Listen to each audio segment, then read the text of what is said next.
ಈ ಸಭೆಯಲ್ಲಿರುವ ಎಲ್ಲರಿಗೂ ಕೂಡ ನನ್ನ ನಮಸ್ಕಾರ ತಿಳಿಸ್ತೀನಿ. ದೊಡ್ಡವರು ತಾವೆಲ್ಲರೂ ಕೂಡ ಇಲ್ಲಿ ಬಂದಿದ್ದೀರಾ. ಮುಖ್ಯವಾಗಿ ನಾವು ಈ ಸಭೆಯಲ್ಲಿ just in front of you on the stage, we all had the privilege of honoring 20 karma yogis. In different field, they have dedicated their life for the propagation of Sanatana Dharma. They have lived their life as per Sanatana Dharma. And they have totally sacrificed themselves for a larger cause that is much, much bigger than them as an individual.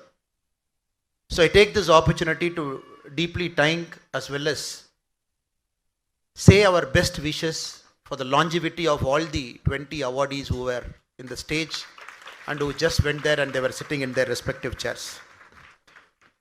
Justice Sri D.K. Singh sir is not with us. He had some other program, so he had to leave at 6:30. And a Karma Yogi whom I have seen for a long, long time, the managing trustee of Shankara Cancer Foundation, and who has dedicated his whole life for serving cancer patients.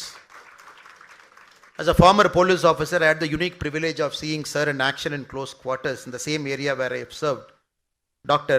Srinath Avargal. And most importantly, the person who put together this wonderful function, who has dedicated his life for the propagation of Sanatana Dharma and also instilling cultural values to the youth of our country and especially this area, Vidwan Srinivasan sir, chairman of Surabharati Sanskrit and Cultural Foundation, renowned Carnatic musician, who honored the stage by his presence, Sri R.K. Padmanabha sir, Vidwan, who is also with us, former IAS officer and our former Chief Secretary of the state, and he was just about retiring. I joined the service, Dr. Ramaswamy sir, who is also with us. I take the opportunity to pay my respects to him, and the wonderful architect of this unique premise, a person who is keeping a very simple life, doesn't want to come on stage, but somehow forcefully they brought him on stage today. The architect Krishna Kumar, who is with us, I pay my respects and compliments to him. And the businessman Narasimha sir, who is also on the stage. And my dear friend Nagaraju sir, who is also in the stage, I pay my respects and compliments to all of them, and more importantly, the devotees who have come here. This month is a very, very special month, the month of Margali in Tamil, what we say. And Margashri is a month which is very, very close to God. In Vedas, we all know when God mentioned that he will be born as this God, he likes this part of the week. When it came to month, the Almighty said Margali month is something that is very, very closer to the Almighty. And this is the time of the year when we walk through the streets of Chennai, when we walk through the streets of Bengaluru, we all hear music, we all hear wonderful sounds, we all hear the Carnatic singers at their very best.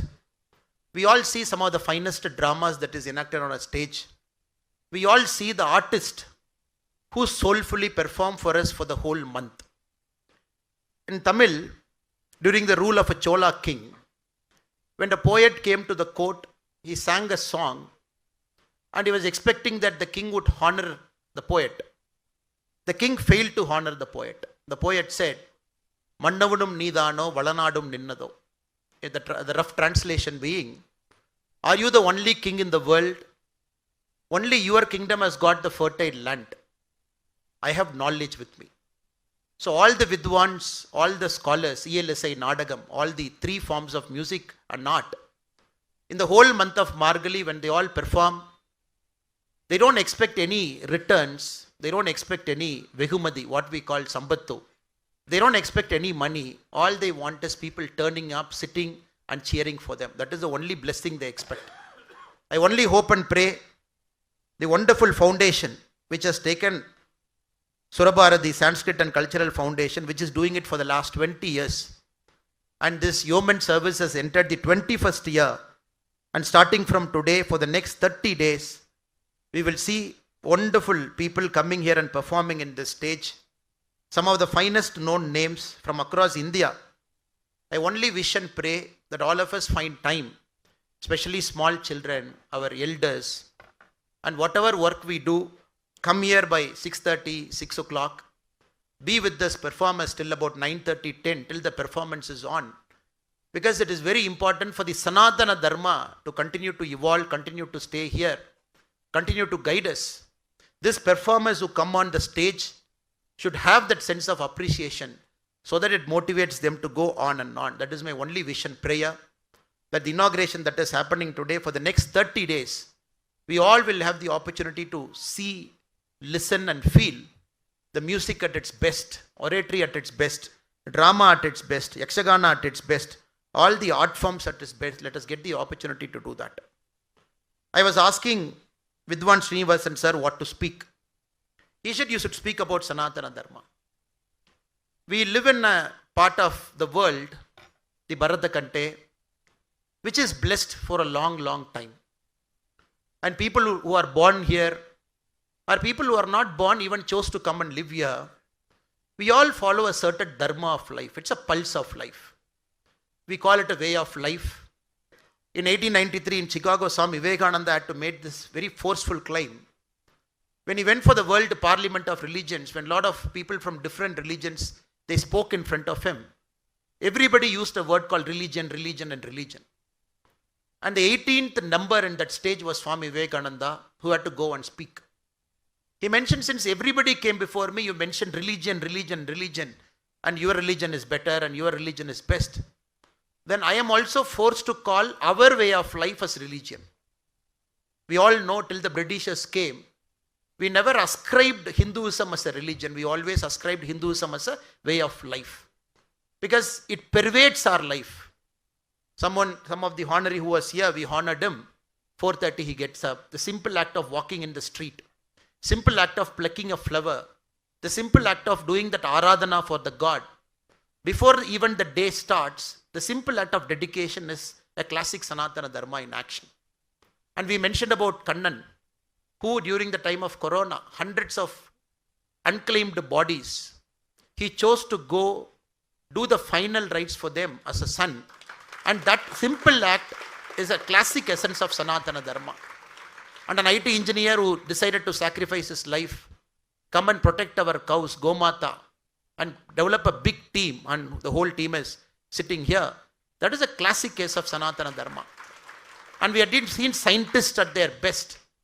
But whatever profession, they always looked at us as a seva. Some nuclear scientist was here, somebody who served Bell, somebody who served Air Force, installing radars for us. All those people, they chose to do their work as a seva. That is a classic Sanatana Dharma in action. And that is why Swami Vivekananda in 1893, he was forced to tell the whole world, since all of you call religion, then I have to say, I come from the mother of all religions. And he also went one step further to say, and since everybody using the word called religion, then my way of life, I am also using the word called religion, so that people better understand. So that is why a lot of people try to bracket the Hinduism into a sect, into a creed, into a follower-oriented philosophy. But anybody who is a practicing Hindu will know we are more than that. We don't belong to a sect, we are much more than that. We treat the whole world as one unit. We treat all human beings the same. We don't ascribe a caste or a creed or even a small linguistic differences we might have. The Britishers conveniently had administrative divisions. The Britishers conveniently classified caste into scheduled, into notified, into upper, into lower. So the last 200 years, there is a certain deviation in the pattern of our lives. Now all the 20 great people whom we honored on the stage and all the great people who are sitting in the stage, all of us are making that effort to rightfully tell the world what our way of life, what our Hinduism means. And we all know Mahabharata is such a big epic. In its classic form, Mahabharata is more than 1,00,000 verses. But if I take only the Jaya part of Mahabharata, which is about 8,800 verses, what many people mistakenly call Mahabharata, the battlefield where Sanjaya was trying to describe to King Dhritarashtra what is happening. If I take only that 8,800 verse, even in that 8,800 verse, if I take only the Bhishma Parva, if I take only that, even in that Bhishma Parva, if I take only from chapter 6 to chapter 13, even in that, I take only from verse 6 of chapter 6 to verse 37 of chapter 13, then we all know what Bharata Kanta is. I'm talking of an epic written 5,500 years back in its classic beauty, which describes Bharata Kanta, where Sanjaya keeps describing, because he had this divine vision that was gifted to him. He says this is a land. It describes the north and south. It describes the ocean. He goes in detail because he has to describe it from chapter 6 to chapter 16. He has to go for 10 chapters. He describes very deeply. This is a land which has got 220 kingdoms.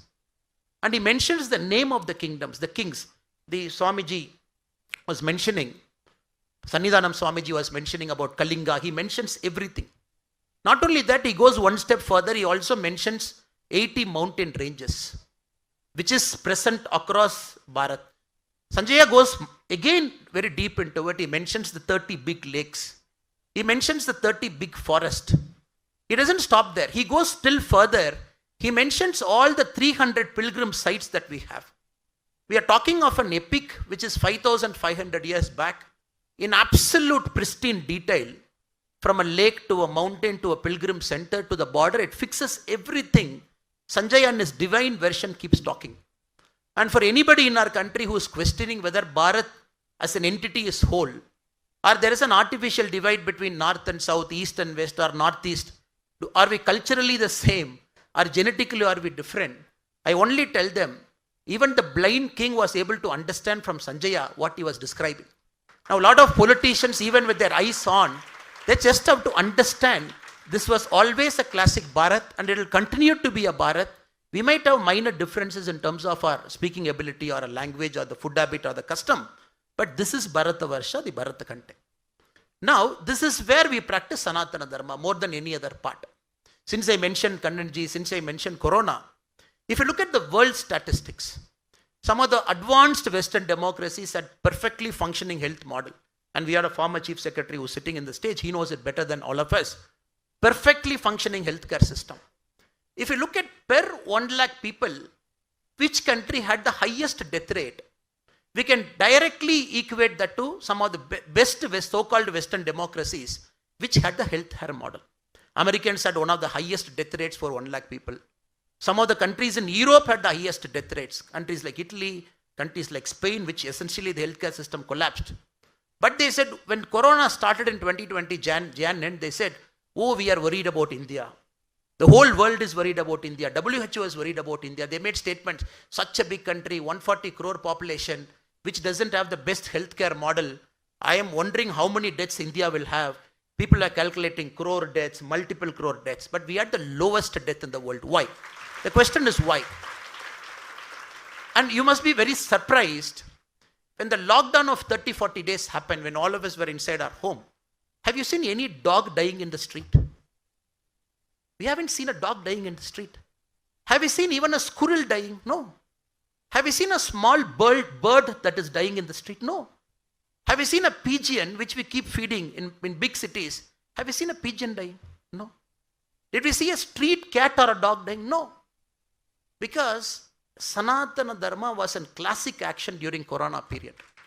We took care of every single person. We took care of the animate and so-called inanimate things. Even the dog in the street, even the neighbor's cat, if they were not there. And people came out. That is the truest sense. And we have seen a lot of our neighbors behaving abnormally, within quotation, because that was the normal Sanatana Dharma in action. In this hurry-burry industrialist world, IT engineers to manufacturing, morning 8 o'clock packing, going to the office, coming back at 9 o'clock. So lot of us have lost our moral self.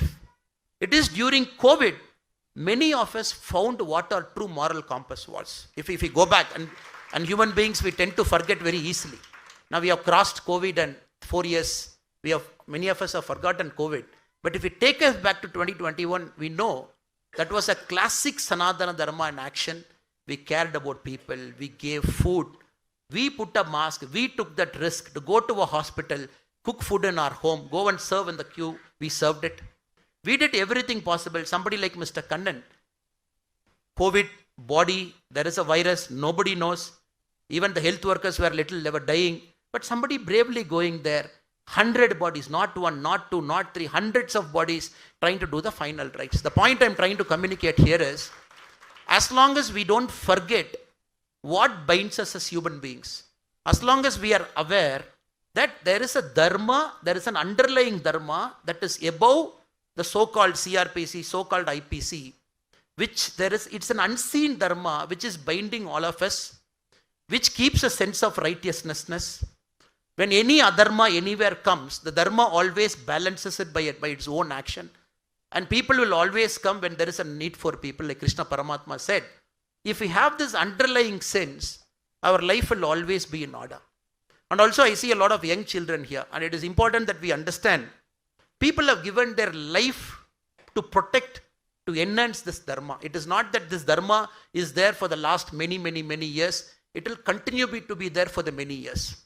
If I look back at the history, if you look at the Ottomans and the Turks and the Arabs, from 2nd and 3rd century when they started their conquest across the world, in about 3 centuries they were able to conquer about 70% of the world. They were literally on the border of Kashmir from 6th century. From 6th century, the Arabs and the Turks were on the border. But you'll be wondering, for almost 600 years, they were stopped from entering our Bharat. Almost 600 years. After 600 years of fight, they were able to enter Bharat. Kings like Lalitaditya, Kashmiri king from 6th and 7th century, they stood there, protected the border. They never cared about Kashmir.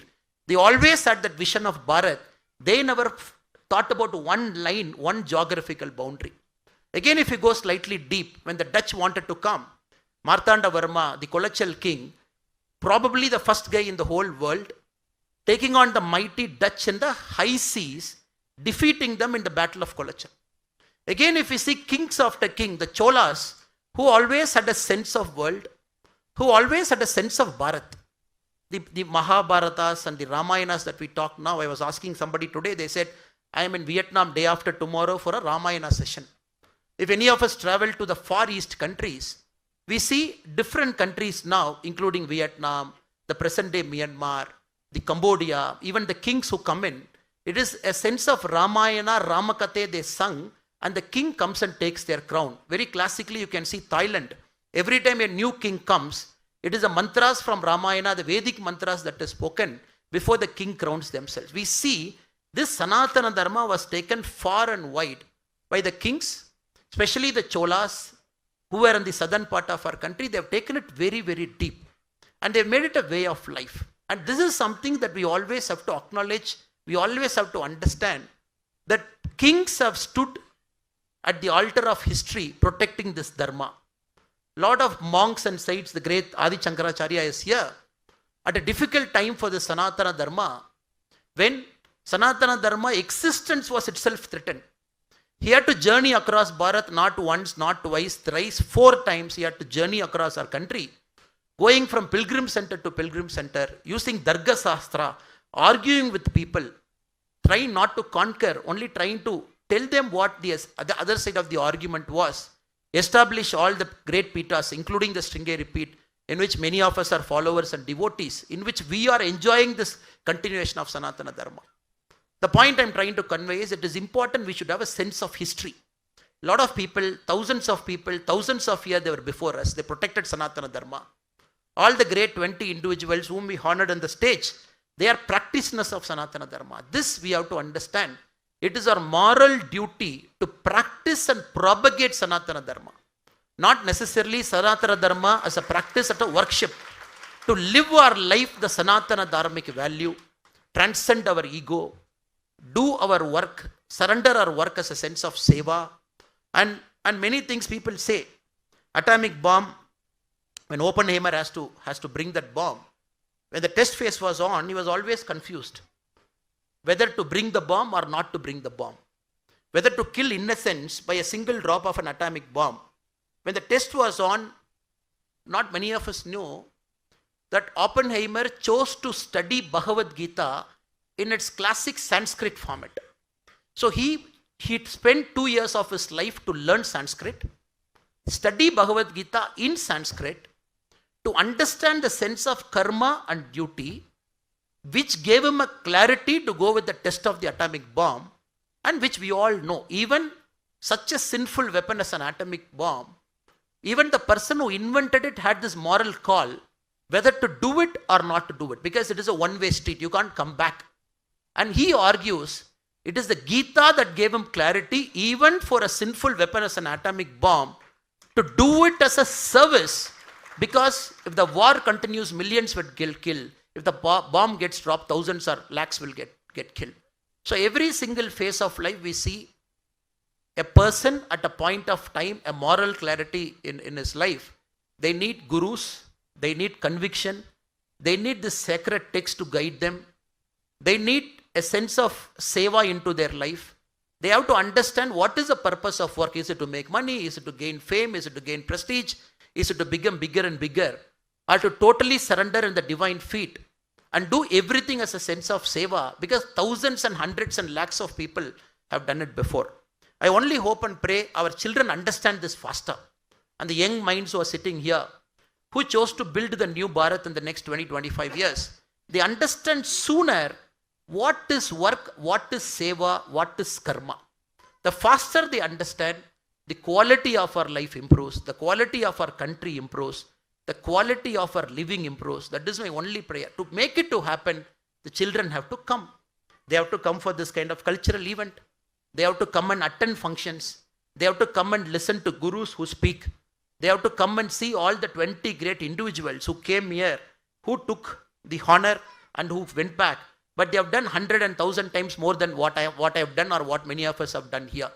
I think faster our children understand, they will know what Sanatana Dharma is. They will continue to live, propagate and practice. So I take this opportunity once more to urge our youngsters, young people, school students, college students, to adopt Sanatana Dharma as a way of life, to coexist with all the living beings around us, transcend the sense of self-identity, geographical boundary, culture, language, look at human beings as a whole, start doing seva with a larger sense of conviction. Then that is India that is called Vishwaguru, not the economic India. Economic India doesn't mean that we are the fourth largest economy, will be third largest, second largest. It will come, it's a matter of time. And Vishwaguru essentially means the foundation for Ramarajya. And many people say, where is Rama? Rama, please come, we need Ramarajya. No, Ramarajya doesn't mean Rama. Ramarajya means the people who lived during Rama's time. And Ramarajya doesn't mean we need to have a Rama to guide us. We need people who lived during Rama's time. We need same kind of people, the same kind of mentality. Then a Ramarajya is possible. For that, let us all adopt Sanatana Dharma as a basic way of life, live our life very joyfully, needfully. Whatever we need, we take it. Let us always don't be afraid to speak the truth. Always do Dharma, always do Seva. Always look life that is larger than me, identity and small things that I associate with a dress or a powerful brand I wear or the money in my bank account. Let all people have this realization so that we live a better life, a better quality of life, and India achieves the distinction of Vishwaguru. Then the other part of the world will follow. I'll just take one more minute because I knew time is running out. Because if you look at the population of the world, the largest number of people in the world are Christians, which is approximately about 260 crore, 255 crore. The Hindus are about 125 crore. We are the largest in about 11 countries. The Muslim population is approximately about 175, 180 crore. So the Christians come first, the Islam comes second. The third largest religion in the world is a religion called non-believer. About 130, 135 crore people in the world don't believe in any religion, don't believe in God. The fourth largest religion in the world is Hinduism. Now if you project it to 25 years from now, by 2050, 2055, Islam will be the largest religion in the world. Then comes Christianity. Then will be the third religion of non-believers. Then will be Hinduism.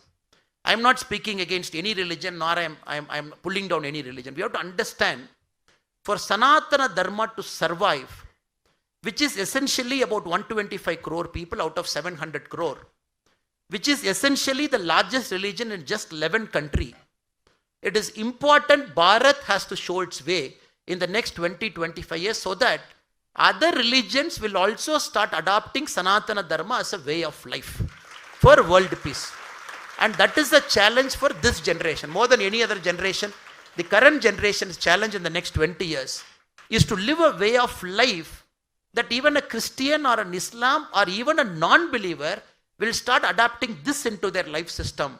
That will be the ultimate success of Sanatana Dharma. That is why every time we talk about world peace, every time we say Om Shanti Shanti Shanti, we want the world beings to be at peace. For that to happen, the Sanatana Dharma's essence has to enter into other religion. It is not a competition, not trying to conquer.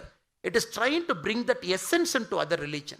UK, 52% of people in UK don't have a religion. 30% in America don't have a religion. They say, we don't believe in God. We don't believe in religion. That is a threat for us, for the youngsters. So let us live. Let us wisely propagate this. Let us speak more and more so that the essence keeps going across geographical boundary. Thank you so much for the great honor and opportunity. I once again take this unique opportunity to thank our Vidwan Srinivasan ji. When he was talking about his audience, that he was bedridden, he had to go to Sringeri, meet the Mahasannidhanam and Sannidhanam. I could see tears coming from his mother's eyes. His mother and father who were sitting in the front row, I could see tears coming from his mother's eyes, because it is every single mother, when they sacrifice a son or a daughter in the cause of Sanatana Dharma, then Sanatana Dharma prospers. So I take the opportunity to thank all the mothers here for willingly giving their sons and daughters to propagate the Sanatana Dharma. I think that is the greatest single blessing anybody can get. So mother and father both are here. I take this opportunity to thank them also. Jai Hind, Namaste.